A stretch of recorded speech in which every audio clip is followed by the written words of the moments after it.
বাড়িতে খাওয়ার পরে কলার খোসাগুলি ফেলে দিচ্ছেন? ভুল করছেন। আপনি কি জানেন এই পাকা কলার খোসায় থাকে প্রচুর পরিমাণে potassium, magnesium, calcium, phosphorus, sulphur সহ বিভিন্ন উপাদান। সুতরাং আপনি বাড়িতে সহজেই বানিয়ে নিতে পারেন দারুণ এক ফার্টিলাইজার। কিভাবে দেখুন। এই পাত্রে 1 লিটার জল নেওয়া হয়েছে। এবারে কলার খোসাগুলিকে ছোট ছোট টুকরো করে কেটে কেটে এই জলের মধ্যে দিয়ে দিতে হবে। আপনারা সবাই জানেন গাছের জন্য পটাশিয়াম কতটা উপকারী। গাছে ফুল ফল আনতে পটাশিয়ামের বিকল্প নেই, আর এই কলার খোসা হলো জৈব পটাশিয়াম। 1 লিটার জলের জন্য 2-3টি কলার খোসা হলেই চলবে। আমার এগুলি ছোট ছোট কাঁঠালি কলার খোসা, সেই কারণে আমি 3টে নিয়েছি। আপনার কাছে বড় বড় কলার খোসা হলে 2টি নিলেই কাজ চলে যাবে। খোসাগুলি দেখুন সুন্দরভাবে কেটে এই জলের মধ্যে ভিজিয়ে দেওয়া হয়েছে। এবারে ঢাকা দিয়ে 3 থেকে 5 দিন ছায়া জায়গায় রেখে দিতে হবে।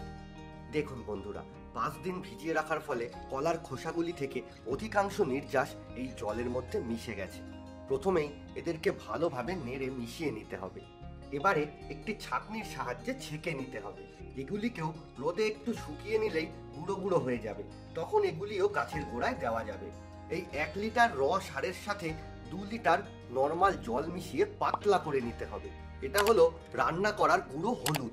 এর মধ্যে এই 1 চামচ গুঁড়ো হলুদ মিশিয়ে নেওয়ার ফলে টবের মাটিতে ফাঙ্গাস লাগার সম্ভাবনাও অনেক কমে যাবে। ব্যাস, আমাদের পটাশিয়াম সমৃদ্ধ সার রেডি। এই মিশ্র জৈব সার টব প্রতি 200 থেকে 250 ml করে দিতে হবে। ফুল বা ফল আসার সিজনে মোটামুটি মাসে 2 বার দিতে পারলে দারুণ রেজাল্ট পাওয়া যায়। এগুলিকে দেখুন রোদে শুকানো হচ্ছে। দেখুন বন্ধুরা, প্রায় শুকিয়ে এসেছে। এখন কলার খোসাগুলি একেবারে শুকিয়ে গেছে। এবারে এগুলিকে এভাবে মিক্সার গ্রাইন্ডারে একটু গুঁড়ো করে নিতে হবে। এইভাবে দেখুন কত সুন্দর একটা গুঁড়ো তৈরি হয়ে গেছে। একদম পাউডারের মতো গুঁড়ো না হলেও চলবে, একটু দানা দানা থাকলেও কোনো সমস্যা নেই। আমি এইভাবে তৈরি করে এরকম কৌটোয় ভরে অনেক দিন রেখে দিই। যেহেতু এটা রোদে শুকানোর পরে গুঁড়ো করা হয়েছে, এটা 2-3 বছরেও নষ্ট হবে না। এই কলার খোসার গুঁড়োগুলিকে বড় টব বা ফলের ক্যারেট হলে 3 থেকে 4 চামচ হিসেবে দিতে হবে। সবসময় মনে রাখবেন, টবে সার দেওয়ার আগে অবশ্যই আগাছাগুলি পরিষ্কার করে নিতে হয়। আর ছোট 8, 10, 12 ইঞ্চি টবে 1 বা 2 চামচ দিলেই চলবে। এটা মাসে 1 বার করে দিলেই যথেষ্ট। সার দেওয়ার পরে টবের মাটি হালকা করে খুঁচিয়ে দিলে সারগুলি মাটিতে ভালোভাবে মিশে যেতে পারে। এরপরে অল্প করে গাছে জল দিয়ে দেবেন।